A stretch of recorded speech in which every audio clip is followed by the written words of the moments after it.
My name is Jeff Nowlin. Welcome to This Old Nerd. In this first series, I will be completing the Black Templars Castellan model. I will demonstrate object light source and non-metallic metal effects. This first episode is all about unboxing and setup. This is a single character, one page of instructions, a single sprue, and a single base. But first we need to make sure we have our tools and areas set up. I like a bowl for rinsing my brushes, a paper towel, clippers, hobby knife. I'll also be using sanding tools and a drill. I also build a wet palette so I can keep my paint fresh longer. Now I'm going to carefully cut pieces from the sprue. I take my time with this because I don't want to leave too much excess plastic to sand off later, but I also don't want to cut off any necessary detail or little extra bits that could be lost in the rush. Also, this is a good time to take inventory of key details and pay attention to each piece and component and how it's going to fit together later. Now we're going to want to clean each bit very carefully. Every bit of this is going to help us with the painting process later on, so we want to be thorough. We're not only looking to clean up any rough bits from where we cut it from the sprue, but there's also manufacturers' mold lines. Although they're getting better over the years and with new manufacturing techniques, they're always going to be there, so check around boots, weapons, and edges on smaller details that have thicker profile. That's where you tend to find nasty little mold lines that'll show up in highlights.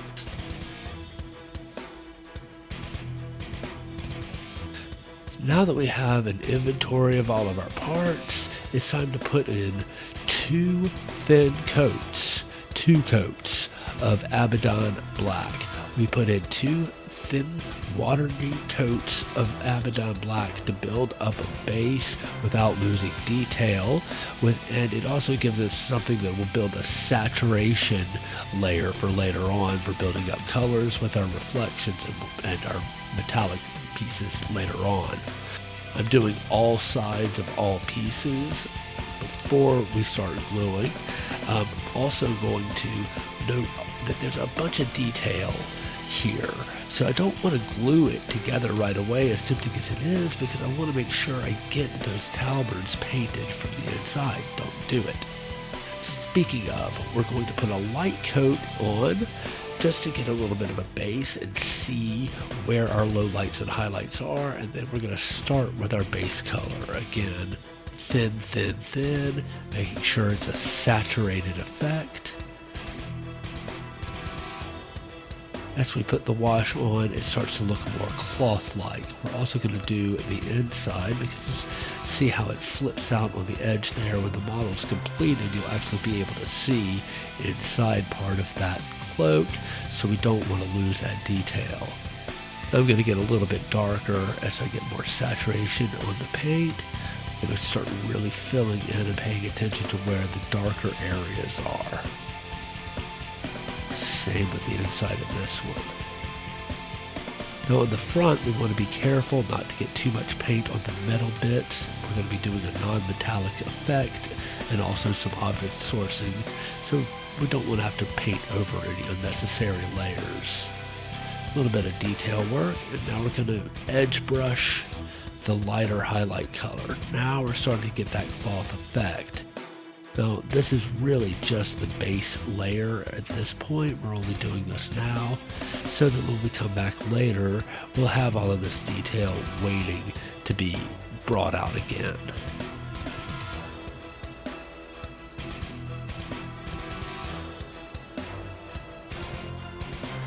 Now I want to focus on the bolt gun. Since I am intent on doing some object light sourcing, I don't want to leave it undrilled. It's a tedious process. I often get it wrong.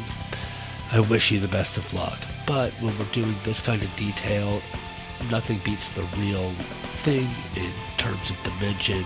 You just can't paint depth like a hole.